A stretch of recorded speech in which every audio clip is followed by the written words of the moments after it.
31 जुलाई 1971 इस्लामाबाद की आधी रात, जब पूरा शहर सो रहा था, भारत की रॉ पाकिस्तान के अंदर अपना सबसे खतरनाक मिशन शुरू कर चुकी थी।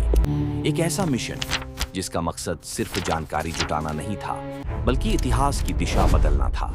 उस वक्त पूर्वी पाकिस्तान जल रहा था, विद्रोह बढ़ रहा था, सेना सड़कों पर उतर चुकी थी, लेकिन पाकिस्तान के बड़े अधिकारी समझ नहीं पा रहे थे कि हालात इतनी तेजी से उनके हाथ से कैसे निकल रहे हैं। उन्हें नहीं पता था कि खेल पर्दे के पीछे शुरू हो चुका था और उस खेल का सबसे खतरनाक खिलाड़ी था रॉ, भारत की सबसे रहस्यमयी खुफिया एजेंसी।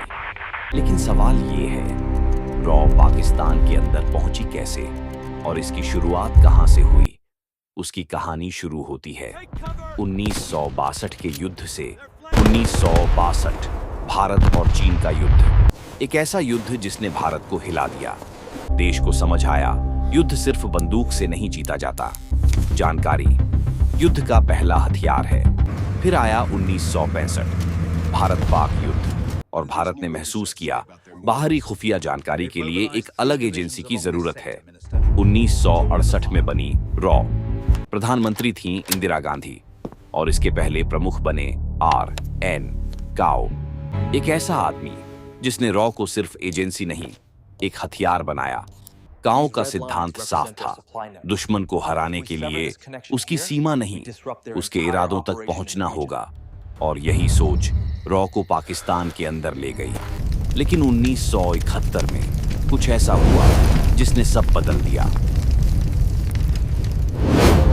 1971 पूर्वी पाकिस्तान विस्फोट के कगार पर था। भाषाई भेदभाव, राजनीतिक दमन और सेना की कार्रवाई। हजारों मारे गए, लाखों भारत की सीमा में घुस आए। लेकिन यह सिर्फ मानवीय संकट नहीं था, यह भारत की सुरक्षा का सवाल था। और यहीं रॉ की असली भूमिका शुरू हुई।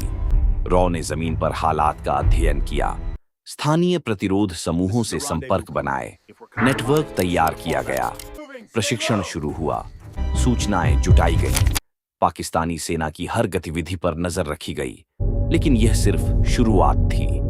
असली खेल युद्ध शुरू होने से पहले शुरू हो चुका था। दिसंबर 1971 युद्ध शुरू हुआ, लेकिन इंटेलिजेंस का खेल पहले ही जीत लिया गया था। सिर्फ 13 दिन और पाकिस्तान टूट गया, बांग्लादेश बन गया। यह सिर्फ सैन्य जीत नहीं थी, यह रणनीतिक जीत थी। रॉ पहली बार दुनिया के सामने आई, लेकिन कहानी यहीं खत्म नहीं हुई। इसके बाद शुरू हुई एक खामोश जंग। जासूस, सूत्र, डबल एजेंट, फर्जी पहचान, कोडेड संदेश और एक नियम, अगर मिशन सफल हो जाए दुनिया कभी नहीं जानती। फिर आया उरी। सुबह सेना का कैंप और अचानक हमला, 18 जवान शहीद। लेकिन इस बार जवाब अलग था। कुछ दिनों बाद सर्जिकल स्ट्राइक, सीमा पार कार्रवाई। दुनिया ने पहली बार महसूस किया भारत अब सिर्फ इंतजार नहीं करेगा। फिर 2019 पुलवामा, एक धमाका, 40 जवान शहीद। और उसके बाद बालाकोट, सीमा के उस पार हमला। लेकिन सवाल ये है, इतनी सटीक कार्रवाई कैसे संभव हुई? जवाब था जानकारी। लेकिन इस दुनिया की कीमत बहुत बड़ी होती है। कई लोग गए, लेकिन लौटकर कभी नहीं आए।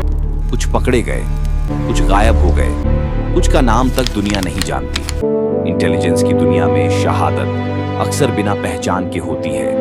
न कोई मेडल, न कोई सम्मान, सिर्फ मिशन, सिर्फ देश, सिर्फ चुप्पी। और यही रॉ की असली पहचान है। एक ऐसी जंग जो दिखाई नहीं देती, लेकिन जिसका असर पूरी दुनिया महसूस करती है।